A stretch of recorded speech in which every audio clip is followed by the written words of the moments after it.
Imagine giving your heart, your home, and 7 years of your life only to find out you're cheated with 4 men, including his own cousin, and a registered sex offender. When I found out the truth, I didn't just walk away, I took every last one of them down. You know how people say you'll just know when you meet the one? That's what it felt like when I met Ryan. But trust me, I had no idea that the one would end up becoming my biggest heartbreak and the reason I burned 5 lives to the ground. Let me take you back to 2012. ID just turned 30 and recently come out as a bisexual. For most of my life, I had only dated women, but after coming out at 28, I'd finally started exploring the other side of myself.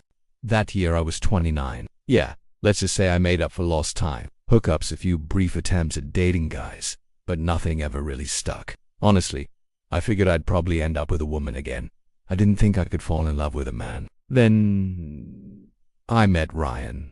From the first date, it was electric. I felt those butterflies, surreal ones, the kind that make you smile for no reason, that have you staring at your phone waiting for a message, counting minutes until the next time you see them. And Ryan, he was all in too. It felt like something rare, something worth holding on to. We laughed, we dreamed, we built a routine that just fit. You ever meet someone who feels like home?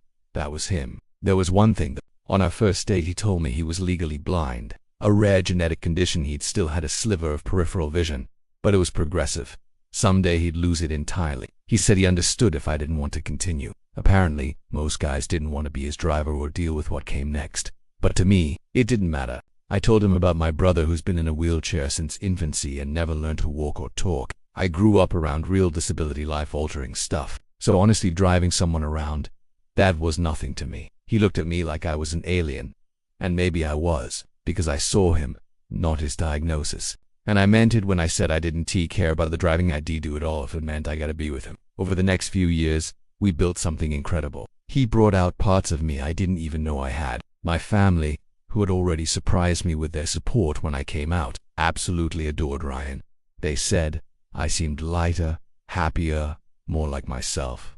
And I was. At the time, Ryan was working part-time in retail. He hadn't done well in high school, mostly because of his eyesight and how it had wrecked his confidence. But I saw more in him. I knew he was smart and capable. So I gently pushed him. I told him he had to do something with that potential and I'd be there every step of the way. He told me once that his dream had always been to become a teacher, but he didn't think it was possible not with his condition. I told him that was bullshit. Disabilities don't define you. Passion does. So I helped him. I paid his way through community college for 2 years, then another 2.5 years at a university. Finally, a 1-year teaching certification program to make it official. I drove him to classes, helped with transportation costs, stayed up with him on exam nights. We were a team. By year 7, we were engaged. Wedding planned for October. He was in his final semester of his credential program, student teaching at his former high school under his favorite teacher, the same school he'd once flunked out of. Now he was back to teach there. It was poetic, perfect, and then March 2020, you already know where this is going. The pandemic hit. Schools shut down. Chaos everywhere. But luckily, Ryan had logged enough student teaching hours that the governor's emergency order granted him his credentials. We were this close. One final tuition check. One final hurdle. And then I knew life would start. Except it didn't, because just 3 days into lockdown, I made a stupid mistake. He handed me his phone to show me something funny on Instagram. And my thumb, it slipped. A stupid little accidental tap sent me back to his messages. And what I saw changed everything. When I say falling in love with Ryan felt effortless, I mean it. From that first date, we clicked. We shared the same weird sense of humor, the same taste in food, and that cozy kind of comfort where you don't have to pretend to be anything but yourself. I never had to hide. With him, I didn't just feel accepted, I felt celebrated. And in those early days, when everything was fresh and intense, I was convinced we had something rare. We took things slowly at first, but we were practically inseparable. Sleepovers turned into weekends together. Weekends turned into keys being exchanged. Before I knew it, his stuff was taking up half my closet. I didn't care, I wanted him there. He felt like a missing piece I didn't know I needed. I remember one night, maybe 2 months in, we were lying on the couch binge-watching some trashy reality show, the kind you don't want to admit you love. I glanced over at him half asleep, snuggled into a blanket, and I felt this wave of peace. Like, yeah. That was the first time I realized I was in love with him. I didn't say it out loud, I didn't want to scare him off, but inside I knew, and it felt good. It felt right. He opened up slowly about his vision condition, told me how isolating it had been in school, how guys would flake after finding out, how he felt like a burden, not a partner. I listened. I held his hand. I reassured him, again and again, that his disability didn't make him less than. If anything, I admired his strength. Still, I noticed little insecurities he couldn't shake, like the way he'd get weird anytime I mentioned a female friend or ex. One night not long after we made things official, he admitted that, while my bisexuality turned him on, he had a thing for straight guys. It also made him anxious. He was afraid I might get bored of him, afraid I might want something he couldn't give me. That crushed me. I explained that being bi doesn't mean I am half in with men and half in with women. It means I'm capable of loving anyone. And I wasn't looking anymore. I'd already found what I needed, and I think that's when he really started to believe me. Our bond deepened. He leaned on me more, and I wanted that. I wanted to be the person he could count on, especially since I knew he didn't have that growing up. His family, complicated, ultra-religious, they had kicked him out briefly in high school when he first tried to come out. I only took him back when he walked it back. I never fully trusted their support. It felt conditional, so one became his home. I stepped into that role fully, encouraged him to dream bigger, do more. He told me he'd always wanted to be a teacher, but didn't he think he could do it? I called bullshit. We looked into programs together, enrolled him in community college, and from there, it was game on. For 2 years, I drove him to class, helped him with homework, studied flashcards late into the night. Then came the transfer to university. More tuition, more commuting, more of me doing the heavy lifting literally and figuratively. He never had a license, so I was the chauffeur, the chef, the editor, the therapist, the cheerleader. I paid for Ubers when I couldn't take him, bought him a new laptop, picked up extra shifts to cover it all, and I never once complained. He went from unsure and self-doubting to confident and focused. He started believing in himself. I saw the light come back into his eyes. Watching him walk across that graduation stage with his BA, I cried. Full-on ugly cried, because I had seen every step of the journey. I built that journey with him. That night, we celebrated hard. I made his favorite dinner, decked out the living room with streamers and balloons. We danced our favorite songs, just the two of us. At one point, he pulled me into a hug and whispered, "I couldn't have done this without you," and I believed him. After the BA came the teaching credential program. Another year, another wave of support. He student taught at his old high school, which felt like a full circle moment. His favorite teacher mentored him. He loved it, and I loved watching him finally do what he'd always wanted. Seeing his name on that roster of student teachers made me prouder than I'd ever been in my life. By then, we were engaged. Planning an October wedding, we joked about first dances and honeymoon spots. He wanted Italy. I wanted Japan. We hadn't settled on anything yet, but the future looked bright. We were almost there. I had just sent the last tuition check, his final payment for the program. He was weeks from finishing. It should have been a time of joy, of victory, but instead it was the beginning of the end. Because 3 days into lockdown, everything shattered, and it started with a phone and a finger slip.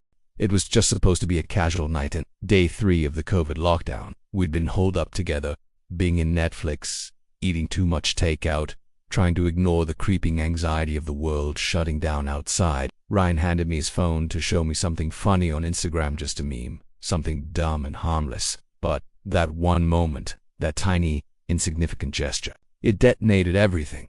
My thumb slipped. Instead of laughing at the meme, I accidentally tapped the back arrow. I didn't mean to snoop. I wasn't looking for anything. But what I landed on, it was like someone pulled the floor out from under me. There it was. A list of his Instagram DMs in seconds from the top, a name I recognized, Johnny, his ex. I felt my stomach drop. I clicked. My heart started racing before the messages even loaded. And once they did, I knew immediately this wasn't just friendly chatting. This was sexual, intimate, disgusting. There were directions to our house, photos, dirty talk. And the kicker, Ryan reassuring Johnny that he had my location on Find My Friends just in case I came home from work early. I was frozen. My brain couldn't process it. I looked at him, looked back at the phone, then back at him. "What the hell is this?" He paled. I could see the blood drain from his face. "It's not what you think," he stammered. That response, it lit a fuse in me I didn't even know existed. I exploded, screaming, demanding answers. He sat there, crying, shaking, trying to explain. Said it had only happened twice, claimed he didn't know why he did it, blamed stress, insecurity, whatever. But I wasn't hearing excuses. I was hearing betrayal. I was seeing my home as a crime scene. And then came the worst part, because once the door opened, more spilled out. He admitted Johnny had been over twice. They didn't use protection. And wait for it, Johnny was engaged to a woman at the time. So now another innocent person was dragged into this wreckage. I was stunned, devastated, but also furious. I asked if there was anyone else. Silence. That silence said everything. Eventually he confessed to more Tyler. His cousin. Yeah, you heard that right, is recently single. Supposedly straight but curious cousin. They'd hooked up twice, also unprotected. Also in my damn house. Then came Tomas. That one hit hard. I had specifically told Ryan I didn't like or trust him. Tomas went to school with a bunch of my cousins. I'd read about him years ago. A registered sex offender convicted at 24 of sexually assaulting a 16-year-old girl. Required to register for life. I told Ryan I didn't want them talking, and I assumed he respected that. He didn't. Turns out, he didn't even know about the conviction. Somehow missed the one bit of gossip everyone else in his high school knew. Tomas and Ryan had oral sex in our condo. The full deal happened. Wait for it. In a church parking lot across the street. You can't make this up.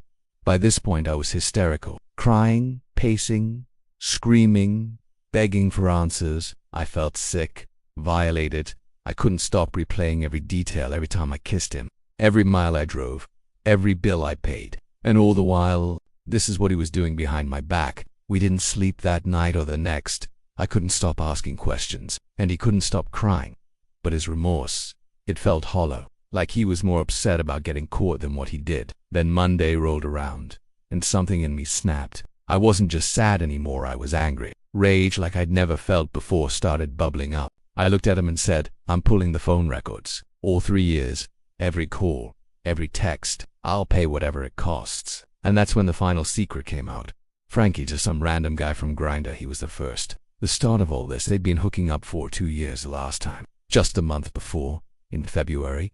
And guess when it began? The day after Ryan's graduation. You know, the day I made a mistake dinner, decorated our condo, toasted to his future. That night, I had passed out on the couch after drinking. I told him I'd make it up to him the next day. He didn't wait. He downloaded Grindr, got in touch with Frankie, and they had sex in his car, in a church parking lot, across from our condo, across from our school.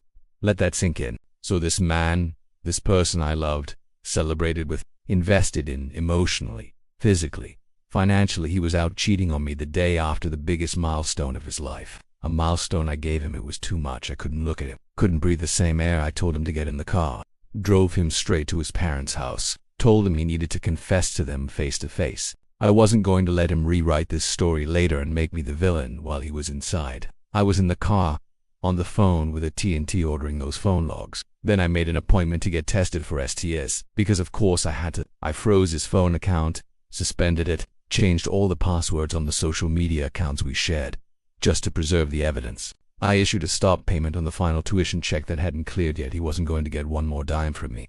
Before deleting his Instagram and Snap, I took screenshots of the full thread with Johnny.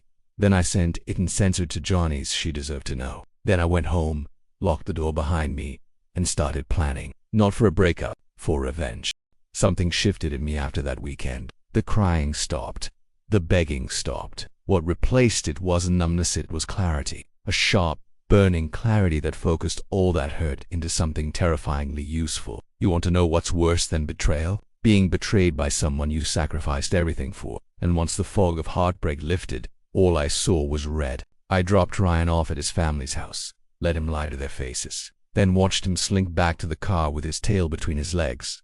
On the way home, I didn't say a word. I didn't need to. The war had already begun. I just hadn't told him yet. When we got back to the condo, I handed him a box and said, "Say goodbye to the pets, get your stuff, and get out." No yelling, no drama, just ice-cold resolve. He tried to stall, tried to cry, said things like, "I don't know what's wrong with me and I need help." I didn't care anymore. I was done caring. While he packed, I started scanning the AT&T phone records. 3 years of detailed logs. I compared dates, times, even cross-checked when he claimed he had study nights or extra shifts for student teaching. The web of lies was enormous and so sloppy. Dozens of messages to Frankie, several calls to Tyler, enough overlap with Tomas and Johnny to make me nauseous. Every click confirmed that I'd made the right decision. But it wasn't enough just to be right. I wanted justice. Not courtroom justice, real bone deep, soul shaking payback. So I started laying the groundwork. Step 1. Make sure he didn't finish that credential program. I had stopped the final tuition check from clearing, but I needed to go further. I dug out the paperwork he signed when applying to the program. I remembered something about a moral conduct clause. Yep, right there in black and white. Any documented acts of moral turpitude could result in denial of certification. Perfect. Step 2. The apps. Joni, Tyler, Tomas, and Frankie. Each of them played a part in this disaster. Some were victims, sure, but some thrived in the secrecy, and I had receipts for every single one of them. Starting with Johnny, I already sent the Instagram screenshots to his. That was a moral obligation, but I didn't stop there. I followed her social media trail. Found out she was connected to Ryan's cousin. Small town, small circles. I messaged her anonymously and gave her even more details. She dumped Johnny, kicked him out, and since he had been staying with her during lockdown, that meant he was back with his ultra-religious family too. That one felt good. One down. Next, Tomas, the registered sex offender. I remembered the parking lot across from our condo, the church lot. I had driven by it a million times. It had a camera mounted near the front, so I walked over and politely asked to speak to someone on staff. A sweet older lady greeted me, and I told her I had a concern about illegal activity happening on church property. I explained there was a known sex offender having sex there on multiple occasions. Near school, her face changed immediately. She asked for dates. I gave her to April 2019 and May 2018. She looked into it and, miraculously, they still had archived footage. The church used a digital loop system that stored 2 years' worth of recordings before overwriting. I explained I was filing a report and that Tomas was on probation. They agreed to save the footage and even offered to put the clips on a thumb drive for the authorities. One call to the police, one copy of the footage submitted, and within a few weeks, Tomas was back behind bars for a parole violation. 2 down, and there was Frankie, the smug little grinder guy. I found his number in the logs and called him. He laughed, said he knew about me, said Ryan told him I was emotionally unstable. I could have screamed, but instead, I smiled and said, "Cool, just so you know, I have your full name, workplace, and copies of a police report I am about to file regarding public sex across from a school. Oh, and did you know your job requires a security clearance?" Click. Turns out, Frankie had a history. Court judgments, debt collectors after him, but he'd slipped through the cracks thanks to using a mix of his middle name, being a junior, and having 2 last names. I paid for a background trace, best money I ever spent, found all the loose threads. Then I tied them together. I sent a dossier to the collection agencies with his employer, full legal name, and contact info. A week later, I submitted a police report about indecent exposure in a public place. He pled guilty, had to do community service. But the best part, he lost his job. That misdemeanor was enough to revoke his clearance. 3 down. Now, Tyler, Ryan's cousin, that one was personal. I logged into Ryan's Facebook, remember? We shared passwords, pretended to be him, sent a few carefully crafted messages to his mother's side of the family, made sure the story got out. I made a huge mistake. I slept with Tyler. Please don't judge him, it was mutual. Then I deactivated the account. Boom. The rumor bomb hit exactly where I wanted it. Within a day, Tyler was blowing up my phone, panicking, couldn't reach Ryan, wanted to know why I told everyone. I just said, "You shouldn't screw your cousin in someone else's home while they're refunding your degree. Actions have consequences." 4 down. And now for the final blow. Ryan himself. I submitted both police reports, Tomas and Frankie, to the California Commission on Teacher Credentials, along with screenshots and stills from the footage. I made sure the district he was student teaching at got copies too.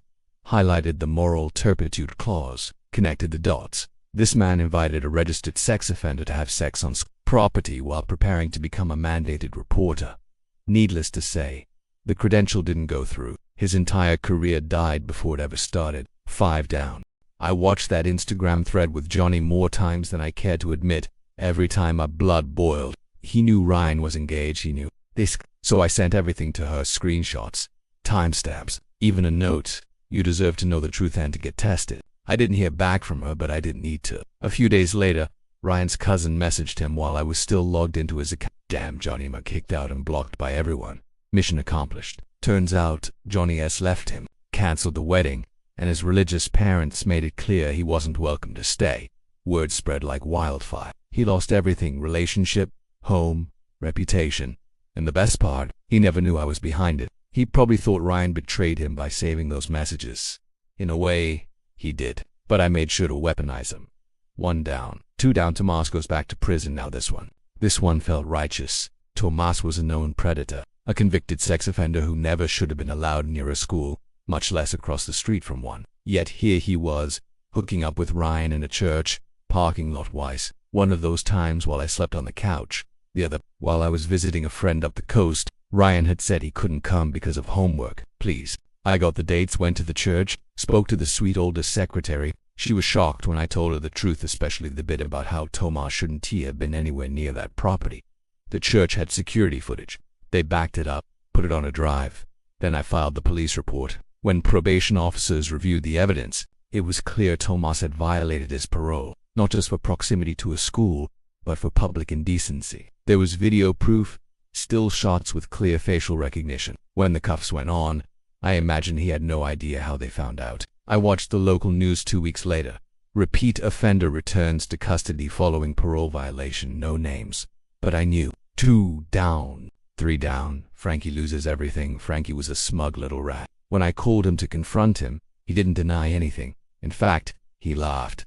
Said he knew about me the whole time. Said Ryan told him I was unstable, obsessive, basically a sugar daddy with trust issues. Cool, I didn't argue. I didn't even raise my voice. I just smiled and said, I hope your security clearance is as strong as your ego. He hung up, but I had already done the digging. I paid for a full background trace and found everything.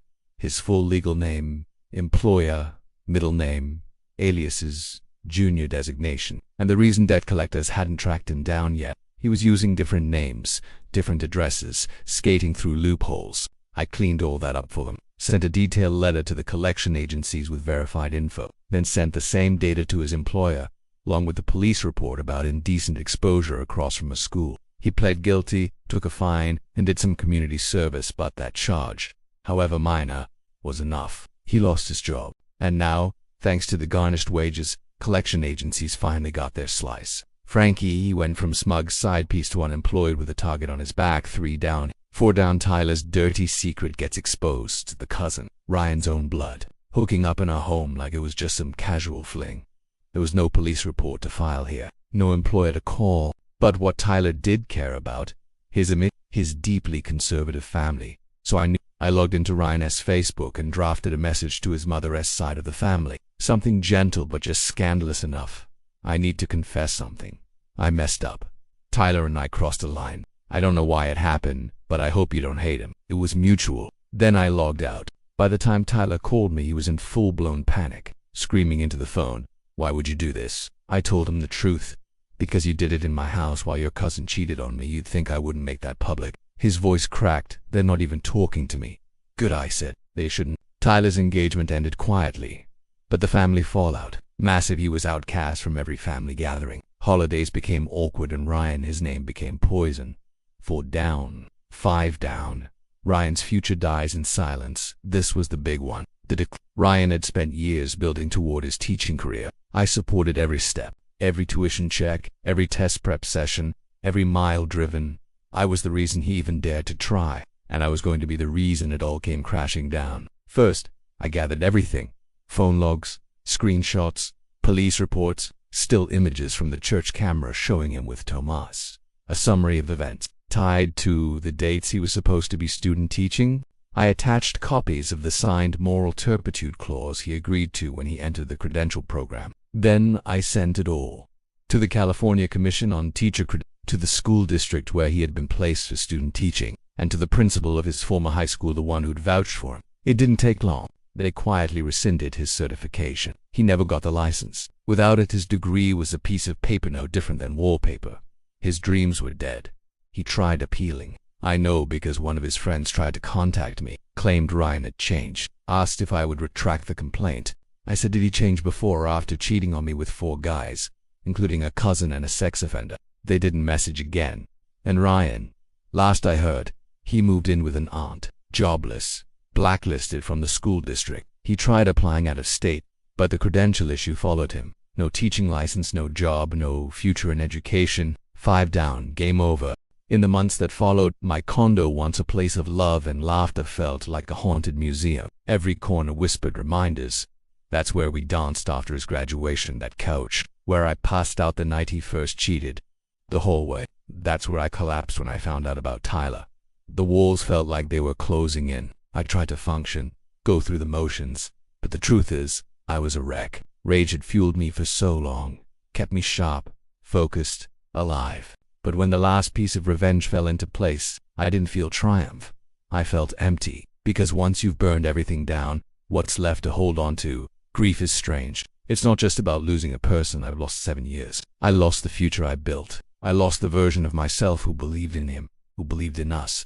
And no amount of winning changed that. I stayed 9 months longer in that condo than I should have. The pets were the only reason I didn't bolt. They didn't deserve more upheaval. So I gave myself time. I set a deadline, sell the condo, start fresh, somewhere far away, somewhere Ryan would never touch. In the meantime, I tried therapy. I'd been before for anxiety, stress, all the usual stuff. But this was different. This was trauma. Betrayal trauma. Trust PTSD. Every time someone was nice to me, I questioned their motives. Every time my phone pinged, I braced for bad news. I told my therapist everything. She was patient, kind, but nothing really stuck. For 18 months I showed up, talked, cried, got homework, and still, I couldn't sleep, couldn't breathe normally. I flinched when people touched me. Then one day, she referred me to something new. Ketamine infusion therapy. At first I thought it sounded like a last resort. Psychedelics, really, but I was desperate. I'd done the revenge. I'd purged the anger. But the pain, the trauma, it lingered like smoke after a fire. So I signed up. 6 sessions over 3 weeks. Each one felt like walking through my own subconscious. Memories floated in and out like ghosts. Painful ones, sure, but also beautiful ones. Moments with my brother when we were kids. Laughter with my cousins. That one perfect night with Ryan before everything. Ketamine didn't erase the memories. It reorganized them. It helped me separate what happened to me from who I am. It gave me distance from the shame. It gave me a sense of peace, not by numbing me, but by letting me see my story from the outside, like a survivor, not a victim. By the final session, something had shifted. I could breathe deeper. I could feel again. Not just pain, but hope. That was when I listed the condo. It sold fast thanks to the real estate boom. I made a tidy profit, enough to start over comfortably. I packed my bags, loaded the pets, and drove north. The Pacific Northwest was always on my bucket list. Misty forests, slower pace, fresh start, no memories lurking in street corners. No Ryan, and in that quiet, in that newness, I found something unexpected. Joy. Real, quiet joy. In sunsets, in coffee shops, in walking the dogs in the rain. I stopped checking old messages, stopped stalking his socials, blocked every number connected to that chapter of my life. I didn't need closure. I had peace. Eventually, I met someone, slowly, cautiously. He was patient, kind, honestly, and he knew my story, didn't flinch at the messy parts, didn't pity me either. He saw the strength beneath the scars. We married last year. Small ceremony, just us, a few friends, and the ocean in the background. Sometimes I think about what happened. Not often, but when I do, it doesn't hurt the way it used to. It's like watching a movie you've already seen. The twists don't sting anymore. The ending doesn't surprise you. And yeah, I still believe in karma. Because I didn't just lose someone. I lost the illusion of who I thought he was. And in the end, that was the best thing that could have happened. Looking back, people always ask the same question. Was it worth it? The late nights combing through phone records, the police reports, the calls to employers, the screen grabs, the carefully worded messages sent to expose every lie, the entire revenge campaign. And the answer, absolutely. Not because I'm proud of being petty, not because hurting them made me whole, but because it reminded me that I mattered. My love mattered. My loyalty, my sacrifices, my trust, they meant something. And when someone stomps all over that, they don't get to walk away clean. See, revenge isn't just about payback. Sometimes, it's about reclaiming control after someone else's selfishness rips it from your hands. I spent years being everything for Ryan, his cheerleader, his driver, his financial support, his emotional bed, and he repaid me by spitting on all of it. So no, I don't regret exposing the truth. I don't regret making sure those men, every single one, face real consequences, because no one should get to shatter lives and skate away smiling. But here's what I learned after the fire burned out. Revenge can be powerful, but healing is better. I thought vengeance would make me feel whole. It didn't. It gave me closure.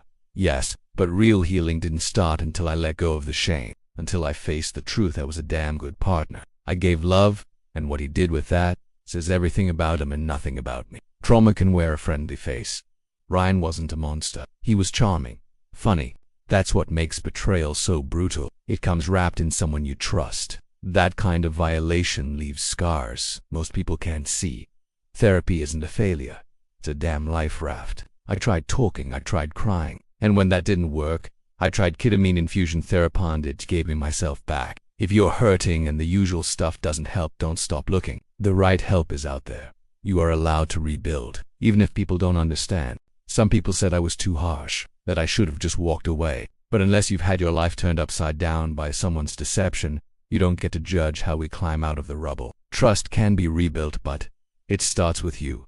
I didn't think I'd ever love again. Didn't think I could trust anyone with my heart. But I learned that trust isn't about blind faith, it's about honoring your own boundaries. About being brave enough to walk away the first time a red flag waves. So here I am, married again, happier than I ever thought possible, living in a place that feels like home, and sharing this story not for sympathy, not for clicks, but for you. Because if you're sitting there wondering if you're crazy for feeling broken after betrayal, if you're second-guessing your anger, your grief, your need for justice, you're not crazy, you're human. And if my story teaches you anything, let it be this. You are allowed to fight back. You are allowed to walk away. You are allowed to start off random on more. If you've ever been burned by betrayal, lied to, cheated on, or left feeling like you were the crazy one, you are not alone. Drop your story in the comments, vent, rage, cry, inspire. Let this be the space where we turn pain into power. And if you loved watching this revenge unfold piece by piece, smash that like button, hit subscribe, and stay tuned because